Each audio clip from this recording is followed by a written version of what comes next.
Earlier this year, I was standing back to back with a workshop client about knee deep in a river. And behind me, I hear a plunk.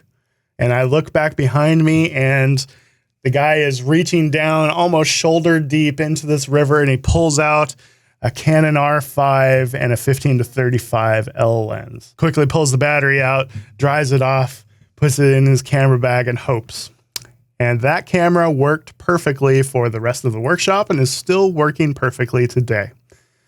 And I found myself wondering, what would happen if I dropped my A7R4 into a river? Well, it'd probably burst into flames. Maybe not flames, but it'd definitely burst into something. It would definitely not survive. That was the seed that was planted in my head. And that was back in June. And since June, I've had more and more issues with my A7R4. So the first issue that I had was that all the buttons are just like sticking on me. Like no matter what I do, I cannot get the sand and the grit out of the buttons. So like I'll find myself like wondering why my camera is locked up. Oh, it's because my AF button is like jammed in and it's got like little bits of sand stuck in there and I can't get it out. And then my shutter started to malfunction. My mechanical shutter is going out on it. It won't go any faster than 1/125th of a second. Shutters have a life expectancy. You could argue that I do a lot of photography. I've done some time lapse with it. So, maybe I've used up the shutter, but A7R4, it's only a 2-year-old camera. And you'd like to think that, a camera could withstand that kind of use for at least 2 years. And there's just lots of other things. I know that I am notoriously hard on camera gear. For example, you look at the back of my camera here, it is just a corroded mess. It's missing paint. It's got sea salt corrosion all over everything. That's definitely my fault because I use and abuse my gear. Also, the rear LCD screen, when I go to close it, it doesn't quite close all the way. And so for that reason, sometimes I can't look through the eyepiece because it still thinks that the rear LCD screen is out. They have these contacts and these electronics up in the hot shoe. And what happens is if you don't have the little cover for your hot shoe on and it rains, when those contacts start to get wet, they start to short out and it thinks that you're plugging in an accessory. And so you'll start getting this accessory not supported, this accessory not supported over and over and over. And if you've ever had that happen, you know how incredibly frustrating it is to try to use your camera during that because you have to try to be quick and do it in between the little error messages. I've been falling out of love with my Sony cameras. And it's not only because of that. Like I've had some kind of sour experiences with Sony Pro support. For example, this year I went to send my camera body in and I was like, we're going to start the year with a nice, clean, fresh camera. So I sent in my 16-35 and my A7R4. I sent it into Sony Pro support, which I've paid for a couple of years, never used. And I sent it in and they just wrote me an email back saying, we can't fix this. It's broken. I was like, what are you talking about? It's not broken. It just needs cleaned up. It's got some corrosion on it. And they're like, we're not touching this thing. And I was just so thoroughly annoyed. And eventually with some back and forth and stuff and like me getting upset, they were like, well, okay, well, we'll clean it a little bit, but we're not promising anything. And there was no malfunctioning at the time. But anyways, they sent it back and it looked like they had just kind of dusted it off and cleaned the rear LCD screen. And that was about it. And I was pretty annoyed.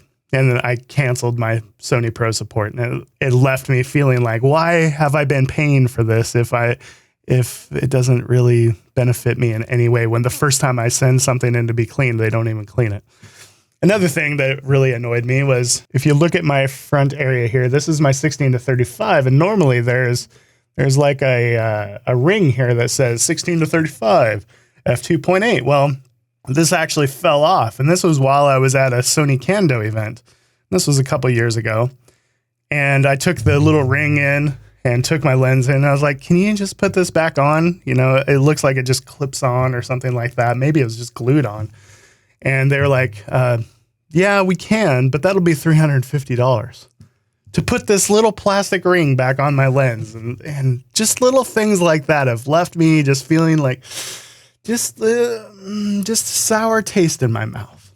And so since my experience with all of the stuff that's malfunctioning on my camera and the mechanical shutter and everything, it's barely limping to the finish line of the release of the A7R5.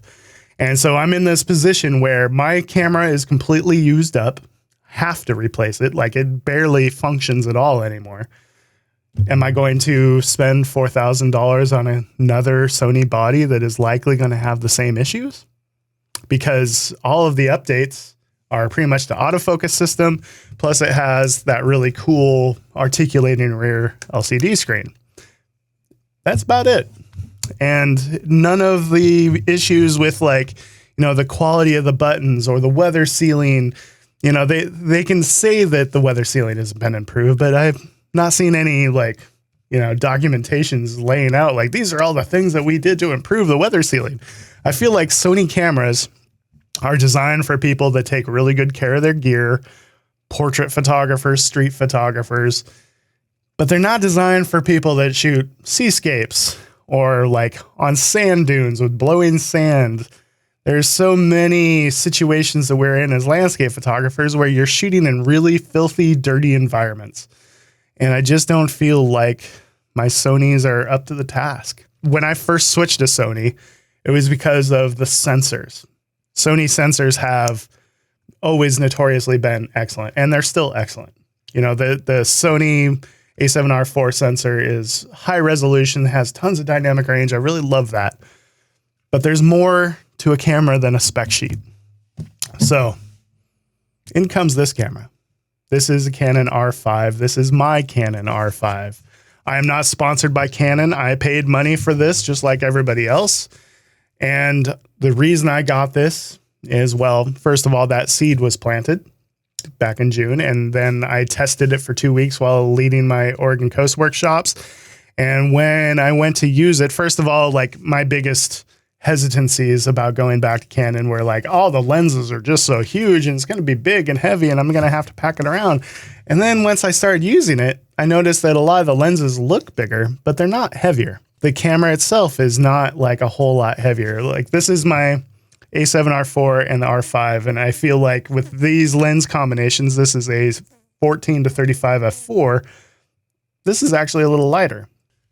Fits so much better in my hand. And all the things that really were bothering me about my A7R4, like the buttons and the dials, they all feel so much higher quality on the Canon.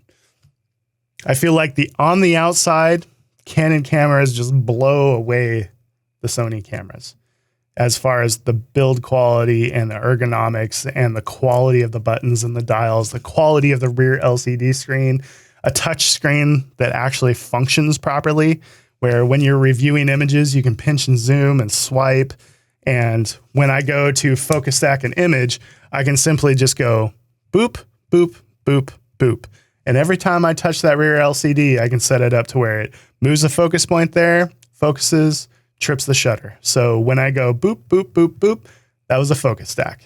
And it is so nice workflow wise for a landscape photographer like myself that is often doing that kind of focus stack. You can have automated focus stacking systems, which are really nice for, you know, setting up focusing bracketing, focus bracketing for macro photography, but it's so much faster if you're in a landscape situation to just go boop, boop, boop, boop, or boop, boop.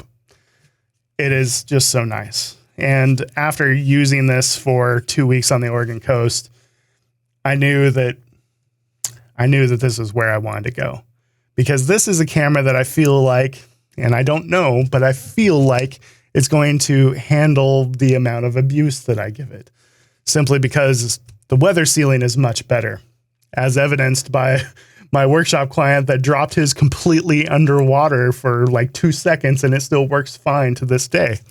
It has no electrical contacts on the top hot shoe, so I'm not ever going to have those issues when shooting in the rain where it thinks that I've plugged an accessory into it. The rear LCD just looks better. The buttons and the dials are all in places that feel so comfortable because I learned on Canon.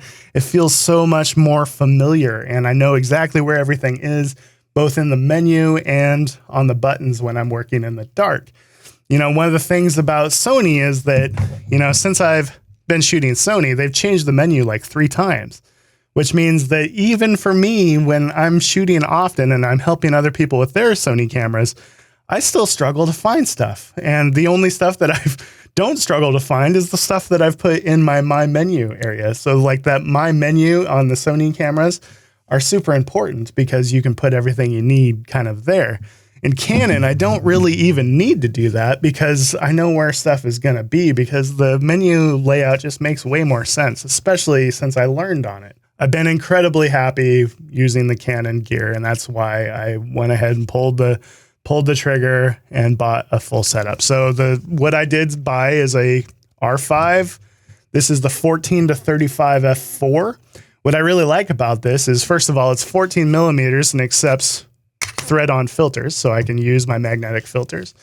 It's actually only a 77 millimeter front thread, which means that my 82 millimeter Maven filters create no extra vignetting on it, which is really awesome. To go with that lens, I've got the 24 to 105 f4. 24 to 105 is probably the most versatile lens that you can have in any system, especially as a landscape photographer.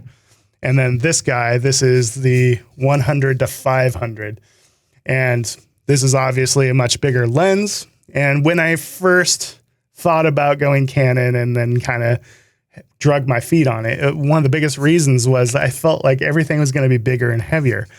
And, you know, this looks really big, but weight and size is almost identical to my 100 to 400 Sony GM. Only I get an extra 100 millimeters.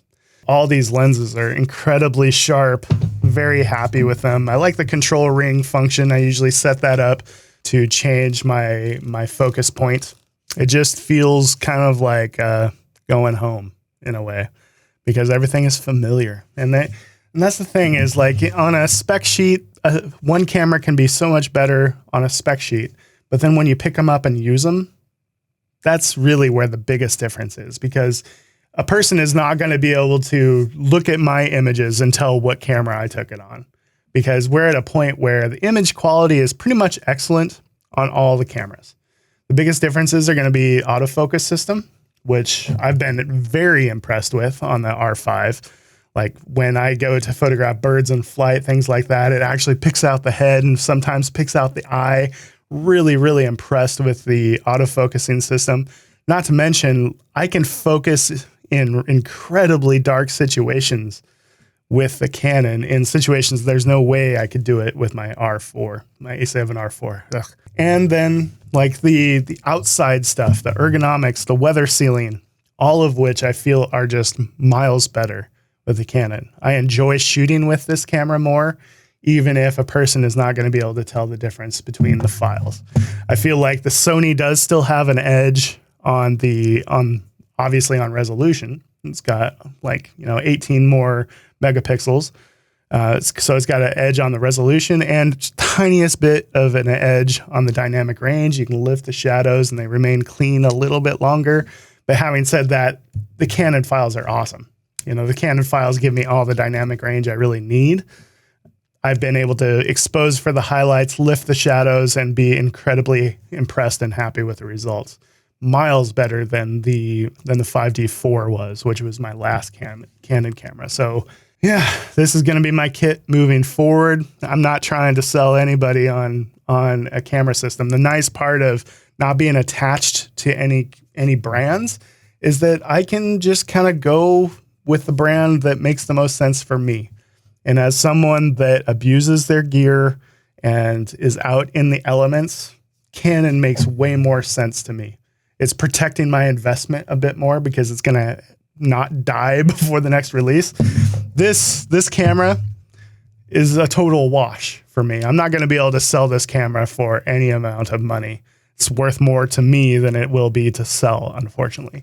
And because of that, I lost my investment. So it only makes sense to buy something where I'm going to actually maintain that investment. And my hope is that the Canon gear is going to withstand the rigors of landscape photography and seascape photography a bit better than Sony. And it's a joy to shoot with. So, yeah. Leave your hateful comments down below. I'm sure there's going to be plenty of them. Like I said, not sponsored by Canon. I'm just going with what feels right. And right now, Canon feels better. So if you're in the market for lightly used A7R4, you know, barely any corrosion, almost works, hit me up in the comments. I'll sell you a great camera. I've got a whole bunch of Sony gear for sale, lightly used. Yeah, we'll see you in the next video, everybody. Take it easy. Hope you're all well. Bye-bye.